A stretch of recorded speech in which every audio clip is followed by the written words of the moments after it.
wọ́n ti ní kí wọ́n lọ pa á o. Ilé-ẹjọ́ gíga tó wà nílùú Òṣogbo ti dájọ́ ikú fún dókítà Rahman Adedoyin, ẹni tí í ṣe olùdásílẹ̀ Oduduwa Yunifásítì. Wọ́n ló jẹ̀bi ẹ̀sùn tí wọ́n fi kàn án wípé ó mọ̀ nípa ikú Timothy Adegoke, ọmọléèwé Ọbáfẹ́mi Awólọ́wọ̀ Yunifásítì tí wọ́n pa sí òtẹ́ẹ̀lì Hilton Hotel ní Ilé-Ifẹ̀ ní ìpínlẹ̀ Ọ̀ṣun. Òní túsìdẹ̀ẹ́ ọjọ́ ìṣẹ́gun yìí gan ni wọ́n dájọ́ ọ̀hún. Níṣe ni wọ́n ní kí wọ́n lọ yẹgi fún un títí tí ẹ̀mí yóò fi bọ́ lára ọkùnrin olówó yalumọ̀ yìí. Tẹ́ ò bá gbàgbé, láàrin ọjọ́ 5 sí ọjọ́ 7 oṣù kọkànlá ọdún 2021 ni Adegoke, ọmọléèwé Ọbáfẹ́mi Awólọ́wọ̀ Yunifásítì, kú sínú òtẹ́ẹ̀lì Hilton Honors Hotel ní Ilé-Ifẹ̀ ní ìpínlẹ̀ Ọ̀ṣun. Adájọ́ Adépèlé Òjó lásìkò tó ń gbé ìdájọ́ ẹ̀ kalẹ̀ sọ pé gbogbo ẹ̀rí ni ó fi hàn pé nínú òtẹ́ẹ̀lì ọkùnrin ni wọ́n pa Adegoke sí.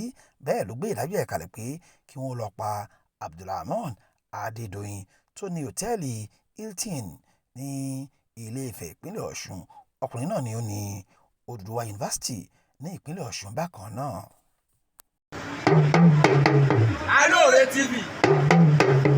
Alore TV nílé nílé òkúre ẹ máa wò ó ètò tó kọ́ni lọ́gbọ́n